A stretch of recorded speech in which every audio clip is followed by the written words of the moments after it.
this song should have been playing in that Jeep while the T-Rex was chasing him.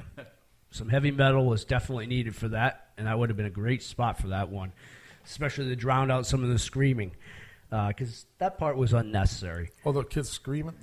No, the gentleman that got hurt, Malcolm, there when he was in the back of the vehicle, they're screaming. Must go faster, must go faster. Yeah, obviously the driver knows he must go faster. There's a T-Rex that's in his rearview mirror. But he kind of doesn't want to flip the Jeep either, because then you're totally dead.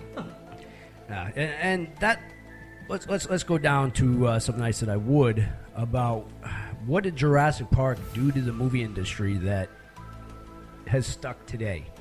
Now, when this thing first came out, it wasn't quite PG, and it wasn't R, because it couldn't be PG because it had dinosaurs ripping up people. Right. And it couldn't be R because, well, there wasn't really any swearing or nudity.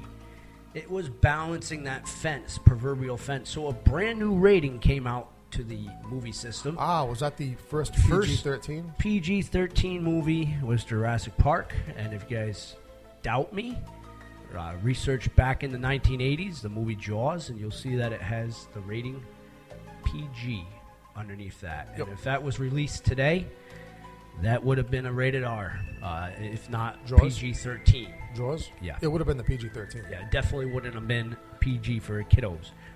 I mean, it did a lot of things. It was one of the first movies to mix CGI and practical and do it successfully, where you actually enjoyed watching it. They did it so well, in fact, that when they re-released Jurassic Park for the 20th year anniversary and they put it up there, it still looked incredible. This movie still looked like it was ahead of its time. The creatures were advanced, looked like they had spiffied it up or cleaned it up, but they didn't. Now were the dinosaurs, I thought, were all CGI? No, they were not. I mean, other than the interactions with the human actors that were animatronic. The Tyrannosaurus Rex was practical in parts. The Triceratops was practical, and the Raptors were practical. Not all the Raptors, but like the heads busting through the doors or the cages or the hands. Right. Those were all practical. And the Triceratops on the ground there, that was practical. With the sick one. Well, obviously that was because it was interacting with the human. And that was incredible. It was so ahead of its time that they used the same process for Jurassic World. And Spielberg nailed this on the head to the point where everybody doing this now has to play catch up to him. They're like, how can I make my movies blend and look just as good as these? Well, you have to combine the effects. Right. Which is what a lot of people these days, like the remake of King Kong and stuff, didn't do.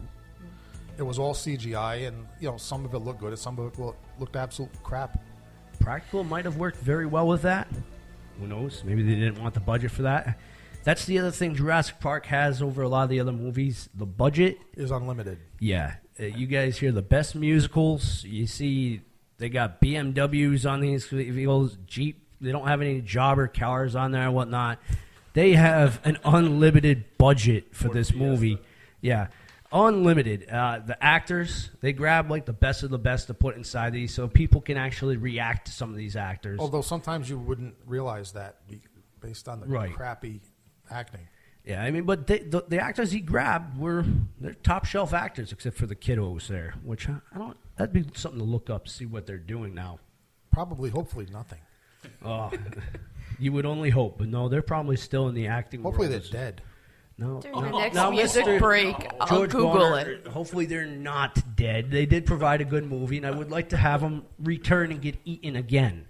Now, we've beaten Jurassic Park, dead like a dinosaur. And we know the island, Iceland Nublar, is where it's from. You're not going to leave this movie yet, though, right? No, we're going to its brother.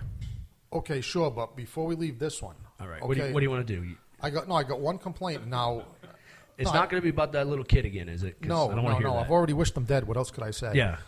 No, it's about the dinosaurs themselves. It's about what is necessary for a dinosaur-themed movie. My big objection in the first Jurassic Park, there was no dinosaur fight. True. That, Chuckles, now, as much as we both like this movie, that is mandatory. Well, there was a fight, but there was a losing end of it. If you remember... A Tyrannosaurus Rex throwing around 2 raptors is not a fight. True, but it's still considered, and the ever so chasing of the Gallimimus and ripping that thing up. I know what you're saying. You wanted to see the Triceratops like battle this thing. Yeah, I mean, come on, the light, the thunderstorm strikes, the electricity goes down, the dinosaurs are loose. There's a Tyrannosaurus and there's a Triceratops. You wanted to see it. You got to see it. You wanted to see. Anybody listening to the show, and I say this a lot, the book is incredible. I've read it numerous times, inside and out. Michael did a really great job of that series. Michael Crichton. He did a really, really great job. Also created Congo. Someday we'll go over that. That's also a better book than it was a movie. But Jurassic Park, the book, is awesome. I mean, you're not going to get that in the movie. You really don't. It doesn't even touch close to it. So don't try to compare. If you've ever read that book or haven't, and you're trying to compare these two together, it's like comparing apple and oranges. We say this over and over again. No one will completely grab the book and satisfy you with that. Just enjoy the movie for what it is, a really talented flick, and we'll leave it at that. And we'll go down to its brother, Lost World. I thought it was a good sequel. But let's go down to a little Faith No More, Fall to Pieces here on Chuckles Crypt, Rhode Island Free Radio. And we'll come back and talk a little bit about the Lost World.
There's definitely no way you're going to put me back together, but paleontologists, they do it a lot. They put the pieces of the puzzle back together. A highly ending job, and if I wasn't an evil clown, I probably would have become a paleontologist.